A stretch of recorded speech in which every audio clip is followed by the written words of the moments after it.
Assalamu alaikum. My name is Zunaira Suleiman and I am the lecturer of chemistry at Times Institute Multan. Previous lecture में हमने discuss किया था कि radio activity क्या होती है, डिफरेंट टाइप्स ऑफ हमने रेडिएशंस जो था वो डिस्कस किया था और डिफरेंट जो टर्म्स होती हैं यूज़ होती हैं वो हमने डिस्कस की थी। बेसिकली क्या होता है कि जो रदरफोर्ड और सोडी था उन्होंने अपने एक्सपेरिमेंट्स में अपनी थ्योरीज के जरिए उन्होंने जो है वो शो किया कि जो रेडियो एक्टिविटी होती है वो बेसिकली रिलेटेड होती है न्यूक्लियस के साथ। न्यूक्लियस, बहुत सारे एटम्स ऐसे होते हैं जिनका जो न्यूक्लियस है वो अनस्टेबल होता है। टू गेन स्टेबिलिटी वो क्या करता है कि डिफरेंट टाइप्स ऑफ रेडिएशंस और पार्टिकल्स जो है वो इमिट करता है ताकि वो क्या कर सके, एक स्टेबल कंडीशन के अंदर जो है वो आ सके। और उसकी जब हम स्टडी करते हैं तो उसी को हम क्या कहते हैं, रेडियो एक्टिव डिके कहते हैं। रेडियो एक्टिव डिके को हम डिटेल में पढ़ने से पहले हम देखेंगे कि एटम जो है वो क्या किस चीज़ से मिलकर बना हुआ है, क्या क्या चीज़ें जो है वो उसके अंदर मौजूद हैं, उसकी क्या कंपोजिशन है। बेसिकली एटम क्या है, टू पार्ट्स होते हैं एटम के, एक न्यूक्लियस और दूसरा जो है वो ऑर्बिट्स है। न्यूक्लियस के अंदर डिफरेंट प्रोटॉन्स और न्यूट्रॉन्स मौजूद होते हैं और जो बाहर ऑर्बिट्स हैं, न्यूक्लियस के इर्द-गिर्द जो ऑर्बिट्स हैं उसमें जो है वो इलेक्ट्रॉन्स मौजूद हैं। डिफरेंट एलिमेंट्स जो होते हैं उनका डिफरेंट एटॉमिक नंबर होता है और एटॉमिक नंबर जो है वो बेसिकली रिलेट करता है प्रोटॉन से। जब डिफरेंट एटम्स का एटॉमिक नंबर डिफरेंट है तो इसमें हम कह सकते हैं कि उनका मास नंबर जो है वो डिफरेंट है। और मास नंबर जो है वो डिपेंड करता है कि किसी भी एटम के न्यूक्लियस के अंदर कितने नंबर ऑफ प्रोटॉन्स मौजूद हैं और कितने नंबर ऑफ न्यूट्रॉन्स मौजूद हैं। वो आइसोटॉप्स क्या होते हैं? आइसोटॉप्स बेसिकली वो एलिमेंट्स जिनका जो है वो एटॉमिक नंबर सेम होता है लेकिन इनका मास नंबर जो है वो डिफरेंट होता है, उनको हम क्या कहते हैं, आइसोटॉप्स कहते हैं। मास नंबर बेसिकली जैसे मैंने आपको बताया कि क्या है, number of protons plus number of neutrons होते हैं और एटॉमिक नंबर क्या है, नंबर ऑफ प्रोटॉन्स। यहाँ पे एक सिंबल शो किया गया है कि जो जनरल एक्स को शो किया हुआ है जो कि एक सिंबल है, इसमें जो ए है वो मास नंबर को रिप्रेजेंट करता है और जो जेड है वो एटॉमिक नंबर को रिप्रेजेंट करता है। अगर हमें कोई भी जो है वो एलिमेंट दिया गया है जिसका हमने एटॉमिक नंबर फाइंड आउट करना है तो एटॉमिक नंबर बेसिकली क्या होगा कि उसके उस एलिमेंट के न्यूक्लियस के अंदर जितने नंबर ऑफ प्रोटॉन्स मौजूद हैं वो उसका एटॉमिक नंबर है। और मास नंबर क्या होगा कि उस एटम के न्यूक्लियस के अंदर जितने प्रोटॉन्स प्लस जितने न्यूट्रॉन्स हैं उनका जब हम ऐड अप करेंगे तो हमारे पास जो है वो मास नंबर आएगा। और अगर हम उस एटम के उस एलिमेंट का जो है वो नंबर ऑफ न्यूट्रॉन्स कैलकुलेट करना चाह रहे हैं तो हम मास नंबर में से अगर हम एटॉमिक नंबर को सब्ट्रैक्ट करते हैं तो हमारे पास नंबर ऑफ न्यूट्रॉन्स आते हैं। यहाँ पे कुछ एग्जांपल्स दी हुई है यूरेनियम की, जिसके अंदर बताया हुआ कि यूरेनियम का जो है वो एटॉमिक नंबर, मास नंबर जो है वो 235 है, एटॉमिक नंबर जो है वो एटॉमिक नंबर जो है वो 92 है। नंबर ऑफ प्रोटॉन्स, क्योंकि मैंने जैसे बताया कि एटॉमिक नंबर जो है वो नंबर ऑफ प्रोटॉन्स होते हैं तो इसके अंदर नंबर ऑफ प्रोटॉन्स भी 92 है। और अगर हमने नंबर ऑफ न्यूट्रॉन्स कैलकुलेट करने हैं तो 235 में से अगर हम 92 को सब्ट्रैक्ट करते हैं तो हमारे पास जो है वो नंबर ऑफ न्यूट्रॉन्स आ जाते हैं। इसी तरह सेकेंड एग्जाम्पल जो कि यूरेनियम का सेकेंड आइसोटॉप्स है, यूरेनियम 238 और 92, जिसका एटॉमिक नंबर, मास नंबर जो है वो 238 है, एटॉमिक नंबर जो है वो 92 है। अगर हमने नंबर ऑफ एटॉमिक नंबर और जो है वो नंबर ऑफ प्रोटॉन्स होते हैं, नंबर ऑफ प्रोटॉन्स जो है वो 92 है और अगर हमने नंबर ऑफ न्यूट्रॉन्स कैलकुलेट करने हैं तो मास नंबर में से अगर हम नंबर ऑफ प्रोटॉन्स को सब्ट्रैक्ट करेंगे तो हमारे पास जो है वो नंबर ऑफ न्यूट्रॉन्स आ सकते हैं। Isotopes of any particular elements contain the same number of protons but different number of neutrons. Next है most of the isotopes which occur naturally are stable. ज़्यादातर जो आइसोटॉप्स कुदरती तौर पे पाए जाते हैं वो स्टेबल होते हैं, लेकिन कुछ ऐसे आइसोटॉप्स हैं जो अनस्टेबल हैं और कुछ मैन मेड आइसोटॉप्स हैं जो कि अनस्टेबल हैं। अनस्टेबल आइसोटॉप्स, क्योंकि ऑब्वियसली हम जानते हैं कि हर एक एटम जो है वो स्टेबिलिटी चाहता है, तो बहुत सारे जो अनस्टेबल आइसोटॉप्स हैं वो स्टेबिलिटी के लिए क्या करते हैं, डिफरेंट टाइप्स ऑफ पार्टिकल्स जो है वो रिलीज करते हैं ताकि वो एक स्टेबल कंडीशन के अंदर आ सके। वो प्रोसेस जिसके जरिए वो डिफरेंट पार्टिकल्स को जो है वो इमिट करते हैं टू गेन स्टेबिलिटी, उसे हम क्या कहते हैं, रेडियो एक्टिव डिके कहते हैं। वो ओरिजिनल न्यूक्लियस जो कि मुख्तलिफ पार्टिकल्स को इमिट करता है फॉर स्टेबिलिटी, उसे हम पेरेंट न्यूक्लियस कहते हैं। और वो न्यूक्लियस जो कि डिफरेंट पार्टिकल्स को इमिट करने के बाद स्टेबल कंडीशंस में आता है उसे हम डॉटर न्यूक्लियस या फिर डॉटर आइसोटॉप्स कहते हैं। यहाँ पे हम कुछ देखेंगे कि कितने टाइप्स के रेडियो एक्टिव डिकेज होते हैं। बेसिकली जो रेडियो एक्टिव डिके हैं, 3 टाइप्स की इमिशंस होती हैं, जो जिसमें फर्स्ट वन है alpha particle emission, second one है नेगेटिव या फिर बीटा पार्टिकल, थर्ड वन है अ पॉजिटिव बीटा पार्टिकल जिसे पॉजिट्रॉन भी कहते हैं, और फोर्थ वन है a gamma rays. In a nuclear reaction, the mass and atomic number must be the same on both side of the equation. जब भी हम कोई न्यूक्लियर इक्वेशन लिखते हैं, उस न्यूक्लियर इक्वेशन के जो राइट साइड पे और जो लेफ्ट साइड पे मासेस होते हैं, मतलब एक जो हमने स्टार्टिंग हमारा जो पेरेंट न्यूक्लियस था उसका एटॉमिक मास और आफ्टर जो था उसकी इमिशन होने के बाद जो हमारे पास इक्वेशन के दूसरी साइड पे हमारे पास जो एलिमेंट्स आएंगे, अगर हम उनके एटॉमिक मासेस को ऐड अप करते हैं तो हमारे ज़रूरी है कि हमारे जो लेफ्ट साइड पे इक्वेशन के मौजूद हैं और जो राइट साइड पे इक्वेशंस के डिफरेंट एलिमेंट्स मौजूद हैं उनके एटॉमिक मासेस और एटॉमिक नंबर जो है वो सेम हो। यहाँ पे हम देखेंगे कि किस तरह से अल्फा डिके क्या होता है और किस तरह से जो है वो इमिशन होती है और मास नंबर और एटॉमिक नंबर्स के अंदर जो है वो क्या चेंजेस आती हैं। Alpha particle is identical to that of the helium nucleus. जो अल्फा पार्टिकल होता है वो के सिमिलर है हीलियम न्यूक्लियस के। इसमें क्या है, 2 प्रोटॉन्स होते हैं और 2 न्यूट्रॉन्स होते हैं। लाइक दैट यहाँ पे एक एग्जांपल दी हुई है कि अगर कोई भी एक अनस्टेबल एटम है, ठीक है, जिसका ए से एटॉमिक मास नंबर और जेड से जो है वो उसका एटॉमिक नंबर शो किया गया है, अगर ये अनस्टेबल है और स्टेबल फॉर्म में आना चाहता है तो उसके लिए ये क्या करेगा कि एक हीलियम न्यूक्लियाई या फिर हम कहें कि अल्फा डिके करेगा। तो उसके रिजल्ट में क्या होगा कि जो इसका मास नंबर है, मास नंबर में से जो है वो 4 कम होंगे और जो इसका एटॉमिक नंबर है वो एटॉमिक नंबर जो है वो 2 नंबर से जो है वो कम होगा और एज अ रिजल्ट जो है हमारे पास हीलियम पार्टिकल जो है वो या फिर जिसको हम अल्फा पार्टिकल कहते हैं वो हमारे पास इमिट होगा। यहाँ पे एक एग्जाम्पल है रेडियम का जो एटॉमिक मास यहाँ पे मेंशन किया हुआ है वो 88 है और जो इसका मास नंबर मेंशन किया, एटॉमिक मास जो है वो 226 है और जो इसका एटॉमिक नंबर है वो 88 है। अल्फा डिके होगा, एज अ रिजल्ट क्या होगा कि जो इसके एटॉमिक मास है उसमें से 4 और जो इसका एटॉमिक नंबर है उसमें से जो है वो 2 लेस होंगे। तो हमारे पास जो न्यू एलिमेंट बनेगा जो कि एक स्टेबल एलिमेंट होगा वो रेडॉन कहलाएगा। और जो हमारे पास साथ में, क्योंकि एक अल्फा डिके हुआ है जिसको हम कहते हैं कि हीलियम पार्टिकल भी कहते हैं, तो साथ में हमारे पास जो है वो एक हीलियम पार्टिकल जो है वो इमिट होगा। Loss of 2 protons and 2 neutrons जिसे हम कहते हैं होता है। लॉस ऑफ 2 प्रोटॉन्स और 2 न्यूट्रॉन्स अगर हम इनको ऐड अप करें तो इसका मतलब क्या कि 4 बनते हैं, तो हमारे मास नंबर में से जो है वो 4 कम होंगे और मास जो एटॉमिक नंबर है वो डिक्रीज हो जाएगा 2 नंबर से, ठीक है, क्योंकि लॉस ऑफ 2 प्रोटॉन्स हो रहा है। तो जो हमारा एटॉमिक नंबर है वो 88 से 86 आएगा और न्यू जो एलिमेंट जो कि स्टेबल एलिमेंट है वो हमारे पास रेडॉन बनेगा और साथ में जो है वो अल्फा पार्टिकल्स इमिट होगा। यहाँ पे कुछ और इक्वेशंस हैं, यहाँ पे जो है एक जनरल लिखी हुई है। नेक्स्ट है दी हुई है रेडॉन है, अगर रेडॉन का है, रेडॉन में से अगर जो है वो अल्फा पार्टिकल्स इमिट होता है तो एज अ रिजल्ट हमारे पास यट्रियम बनेगा। यट्रियम का वाई का यहाँ पे जनरल लिखा हुआ है कि अगर यहाँ पे आप देखें कि रेडॉन के अंदर से जो है अल्फा पार्टिकल्स इमिट होता है तो एज अ रिजल्ट हमारे पास न्यू जो बनेगा वो कौन सा एलिमेंट है। अब रेडॉन है, रेडॉन के मास नंबर में से 4 सब्ट्रैक्ट करें और जो इसका एटॉमिक नंबर है उसमें से 2, तो एज अ रिजल्ट जो हमारे पास न्यू स्टेबल कंपोनेंट बनेगा, न्यू स्टेबल एलिमेंट बनेगा वो क्या कहलाएगा, पोलोनियम, और उसका जो मास नंबर है वो 218 होगा और जो उसका एटॉमिक नंबर है वो 84 होगा और साथ में हमारे पास एक अल्फा पार्टिकल जिसे हम हीलियम न्यूक्लियाई कहेंगे वो इमिट होगा। एक और जनरल इक्वेशन है, यूरेनियम का आइसोटॉप गिवन है कि यूरेनियम 234 है। यूरेनियम का हमें पता है कि इसका एटॉमिक नंबर जो है वो 92 होता है। अगर अल्फा डिके होता है तो एज अ रिजल्ट हमारे पास थोरियम बनेगा। थोरियम का एटॉमिक नंबर, अब देखिए यूरेनियम का 234 था, अल्फा डिके हुआ तो मास नंबर जो है वो 4 नंबर से लेस हुआ और हमारे पास 230 और जो एटॉमिक नंबर था वो 2 नंबर से जो है वो कम हुआ, 2 जो है वो उसमें से डिक्रीज हुए। तो एज अ रिजल्ट थोरियम का जो हमारे पास एटॉमिक नंबर आया है वो 90 और जो हमारे पास मास नंबर आया वो 230 जो कि एक स्टेबल एलिमेंट है और साथ में हमारे पास अल्फा डिके यानी कि अल्फा पार्टिकल्स। यहाँ पे एक और जनरल एग्जांपल दी हुई है कि प्लोनियम है, अगर प्लोनियम का जो है वो अल्फा डिके होता है तो एज अ रिजल्ट जो है वो लेड बनेगा और साथ में अल्फा पार्टिकल जो है वो डिके होके हमारे पास अल्फा पार्टिकल साथ में इमिट होगा। नेक्स्ट जो सेकेंड टाइप की रेडियो एक्टिव डिके होता है जिसे हम बीटा इमिशन कहते हैं। बीटा इमिशन क्या है, a beta particle is a fast moving electron which is emitted from the nucleus of an atom undergoing radio active decay. अगर कोई एलिमेंट जो कि रेडियो एक्टिव डिके करता है as a result beta emission होती है तो बीटा पार्टिकल को इमिट करता है तो उसे हम बीटा इमिशन कहते हैं। Beta emission occurs when a neutron change into a proton and an electron. Beta emission basically क्या होती है कि जब एक न्यूट्रॉन जो है वो प्रोटॉन और एक इलेक्ट्रॉन के अंदर कन्वर्ट होता है तो उसको हम बीटा इमिशन कहते हैं। इसके रिजल्ट में एटॉमिक नंबर और मास नंबर में क्या चेंजेस आती हैं वो हम देखते हैं कि जो एटॉमिक नंबर होता है वो बेसिकली क्या होगा, क्योंकि हमने कहा कि एक इलेक्ट्रॉन न्यूट्रॉन जो है इलेक्ट्रॉन और प्रोटॉन में कन्वर्ट होगा। इलेक्ट्रॉन जो होता है वो इमिट हो जाता है और प्रोटॉन जो है वो मास नंबर के अंदर जो है एड अप हो जाएगा, एटॉमिक नंबर के अंदर जो है वो एड अप हो जाएगा। तो यहाँ पे देखें जो हमारा एटॉमिक मास नंबर है वो सेम एज इट इज रहेगा। जो एटॉमिक नंबर है जो हमने कहा कि हमारा न्यूट्रॉन प्रोटॉन में कन्वर्ट हुआ है तो उसकी वजह से 1 ऐड होगा तो हमारे पास क्या हो जाएगा कि इसका मतलब क्या कि जो हमारा मास नंबर है वो सेम रहेगा और जो हमारा एटॉमिक नंबर है वो 1 नंबर से जो है वो इंक्रीज हो जाएगा और साथ में बीटा पार्टिकल जो है वो इमिट होगा। इसकी एग्जाम्पल देखिए, पोलोनियम है।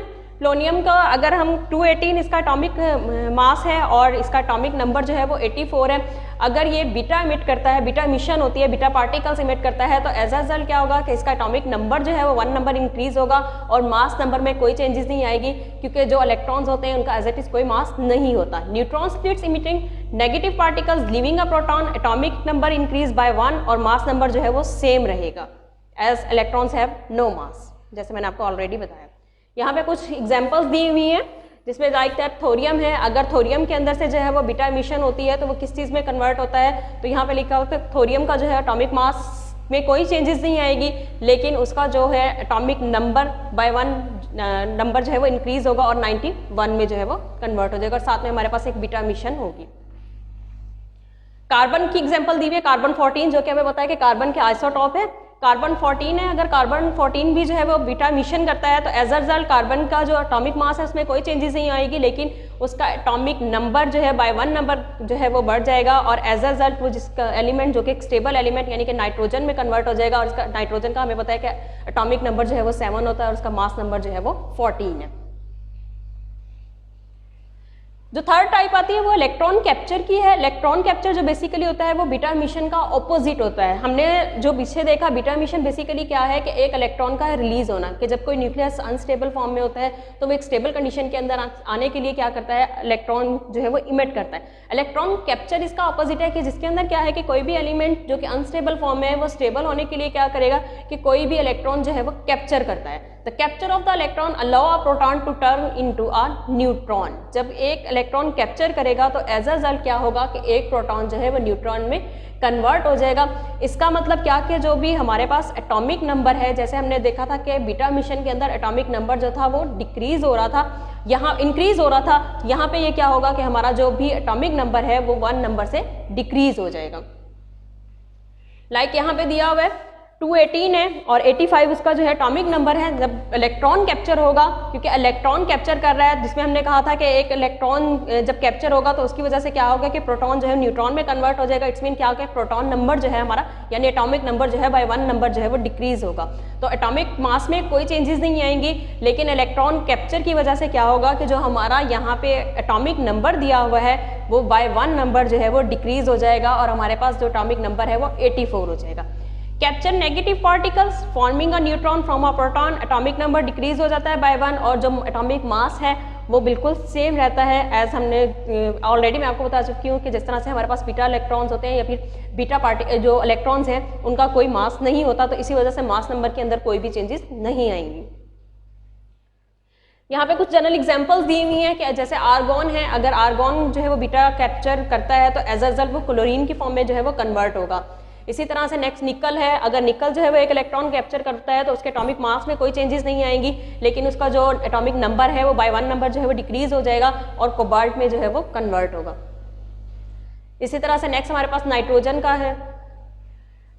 नेक्स्ट जो टाइप आती है वो है positron emission. A positron is like an electron but it has a positive charge. जैसे हमने बीटा की मिशन देखी थी, बीटा पार्टिकल की मिशन देखी थी, उसमें हमने क्या कहा था कि उसका कोई मास नहीं होता और उसके ऊपर चार्ज जो है वो नेगेटिव होता है। लेकिन पॉजिट्रॉन इमिशन में क्या होता है कि इसके ऊपर चार्ज ऑपोजिट होगा बीटा के इलेक्ट्रॉन्स की निस्बत, और जो ये इमिट होगा तो इसके ऊपर +1 का चार्ज होगा। तो इससे क्या चेंजेस आएगी, एटॉमिक मास जो है वो सेम रहेगा, लेकिन जो एटॉमिक नंबर है उसके अंदर क्या होगा, -1 हो जाएगा, क्योंकि 1 नंबर ऑफ इलेक्ट्रॉन या पॉजिट्रॉन जिसको हम कह रहे हैं वो रिमूव होगा। एग्जाम्पल वही है, एट्रियम की है, क्या है 218 है, 85 है उसका मास नंबर, और 218 मास नंबर है और 85 जो है वो एटॉमिक नंबर है। जब पॉजिट्रॉन इमिशन होगी तो मास नंबर सेम रहेगा, लेकिन जो एटॉमिक नंबर है क्योंकि एक पॉजिट्रॉन इमिट हुआ है तो उसकी वजह से क्या होगा कि उसका जो एटॉमिक नंबर है उसमें जो है वो 1, क्योंकि पॉजिट्रॉन इमिट हो गया तो मास एटॉमिक नंबर जो है बाय 1 नंबर जो है वो डिक्रीज हो जाएगा। Proton splits emitting positive particle living a neutron, atomic number decreases by 1, mass number stays the same, positrons electrons have no mass. क्योंकि पॉजिट्रॉन का भी कोई मास नहीं होता, उनके ऊपर सिर्फ चार्ज होता है, तो इसी वजह से क्या होगा कि मास के अंदर कोई चेंजेस नहीं आएंगी, लेकिन जो एटॉमिक नंबर है जो कि हम कह रहे हैं कि पॉजिट्रॉन इमिट हुआ है तो मास नंबर जो है बाय 1 नंबर डिक्रीज हो जाएगा। यहाँ पे जनरल इक्वेशंस दी हुई है, बोरॉन का दिया हुआ है, ब्रिलियम में कन्वर्ट होगा, इसी तरह ऑक्सीजन का है, ऑक्सीजन का जो है वो अगर पॉजिट्रॉन इमिशन होती है तो ऑक्सीजन का एटॉमिक नंबर जो है वो 8 से 7 में कन्वर्ट होगा। एज रिजल्ट जो हमारे पास न्यू एलिमेंट बनेगा, स्टेबल न्यू एलिमेंट बनेगा, उसको वो नाइट्रोजन है और जिसका एटॉमिक मास और मास नंबर जो है वो गिवन है। नेक्स्ट आता है gamma decay. Gamma decay basically क्या है, when atoms decay by emitting alpha और beta particles to form a new atoms, these nuclei of the atom formed में still have too much energy to be completely stable. जब कोई भी एक atoms जो है वो रेडियो एक्टिव डीके के अंदर जाता है तो हमने पढ़ा कि डिफरेंट पार्टिकल्स होते हैं, या तो अल्फा या बीटा या फिर पॉजिट्रॉन वो इमिट करता है। लेकिन समटाइम या सम केसेस में क्या होता है कि एटम्स जो है वो पार्टिकल्स को इमिट करने के बाद भी जो है वो स्टेबल कंडीशन में नहीं आता।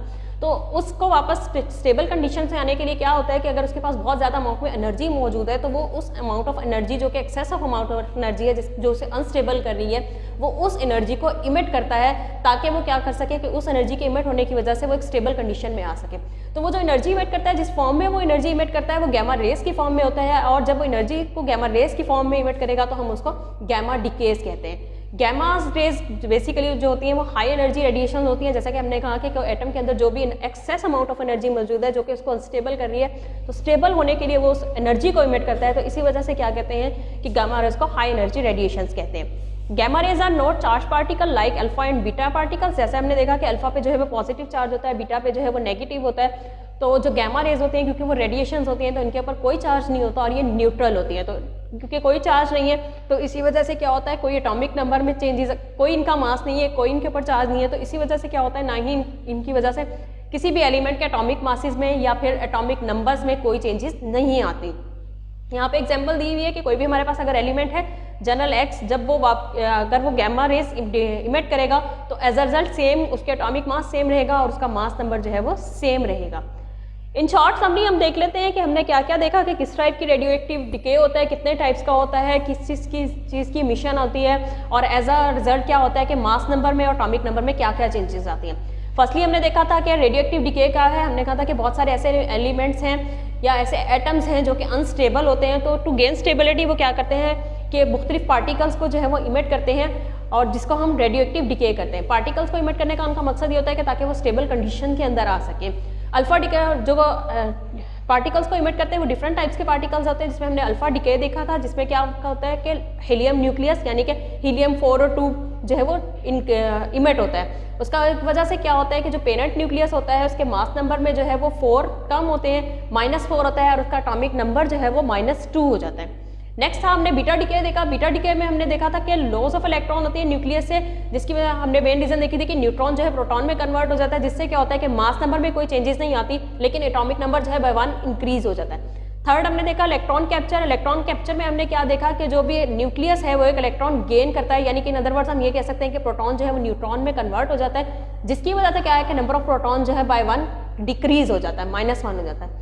उसके बाद क्या है पॉजिट्रॉन इमिशन। पॉजिट्रॉन इमिशन का हमने कहा था कि बीटा इमिशन की तरह ही होता है, बस डिफरेंस क्या है कि बीटा पार्टिकल्स के ऊपर माइनस का चार्ज होता है लेकिन पॉजिट्रॉन्स के ऊपर पॉजिटिव होता है, पॉजिटिव चार्ज होता है। तो जिसकी वजह से क्या होता है, क्योंकि जब पॉजिटिव चार्ज यानी कि प्रोटॉन की फॉर्म में इमिट होगा, पॉजिट्रॉन इमिट होगा, तो उसकी वजह से क्या होगा कि जो चार्ज एटॉमिक नंबर है उसके अंदर से जो है वो -1 हो जाएगा। Loose proton, proton into neutron, mass number में कोई चेंजेस नहीं लेकिन एटॉमिक नंबर जो है वो -1 हो जाएगा। गामा डिके है, गामा रेज है या गामा डिके है। Emit light energy. Gamma rays हमने कहा था कि किस वक्त इमिट होती है, गामा रेज उस वक्त इमिट होती है जब कोई न्यूक्लियस पार्टिकल्स को इमिट करने के बावजूद भी स्टेबल कंडीशन में नहीं आता, बल्कि उसके पास एनर्जी बहुत ज़्यादा होती है, उस वजह से वो अनस्टेबल रहता है। तो स्टेबल कंडीशंस में आने के लिए वो अपनी एनर्जी जो है वो रेडिएशंस की फॉर्म में जो है वो इमिट करता है, जिसको हम गामा रेज कहते हैं। गामा रेज की मिशन की वजह से उनके मास में कोई चेंजेस नहीं आती और एटॉमिक नंबर में भी कोई चेंजेस नहीं आती। Nuclear stability at the end क्या है, the stronger nuclear forces hold all nuclei together, otherwise proton would repel each other. क्योंकि हमें पता है कि न्यूक्लियस के अंदर बहुत सारे प्रोटॉन्स मौजूद होते हैं और सारे प्रोटॉन्स के ऊपर पॉजिटिव चार्ज होता है। सेम चार्जेस जो होते हैं वो एक दूसरे को रिपेल करते हैं और रिपेल्शन की वजह से क्या होता है कि जो एटम का न्यूक्लियस होता है वो अनस्टेबल हो सकता है। Neutron space out proton and make the nucleus stable. और जब ये मुख्तलिफ पार्टिकल्स की इमिशन होती है तो उसकी वजह से क्या होती है, स्पेसेस जनरेट होती हैं, जिसकी वजह से हम कहते हैं कि न्यूट्रॉन्स जो है वो क्या करता है, न्यूक्लियस को स्टेबल करने में हेल्प करता है। Not all isotopes are radioactive. सारे के सारे आइसोटॉप्स जो है वो रेडियो एक्टिव नहीं होते। बहुत ज़्यादातर नेचुरली अक्रिंग आइसोटॉप्स जो है वो स्टेबल हैं, बहुत कम ऐसे रेडियो आइसोटॉप्स हैं जो कि अनस्टेबल हैं। ओनली अनस्टेबल न्यूक्लियर डिके, सिर्फ वो आइसोटॉप्स जिनके न्यूक्लियाइज अनस्टेबल हैं सिर्फ वो डिके होते हैं, बाकी जो स्टेबल न्यूक्लियाई हैं वो रेडियो एक्टिव डिके शो नहीं करती। In smaller atom stable isotopes have equal number of protons and neutrons. Smaller atom stable इस वजह से होते हैं कि उनके अंदर नंबर ऑफ प्रोटॉन्स और न्यूट्रॉन्स जो हैं वो इक्वल होते हैं। In larger atoms stable isotopes will have more neutrons than protons. लेकिन जो लार्जर एटम्स होते हैं जिनके अंदर ज़्यादा नंबर ऑफ प्रोटॉन्स और न्यूट्रॉन्स होते हैं वो स्टेबल सिर्फ उस वक्त होते हैं जब उनके पास नंबर ऑफ न्यूट्रॉन्स ज़्यादा होंगे और नंबर ऑफ प्रोटॉन्स उनके पास कम होंगे। Thank you.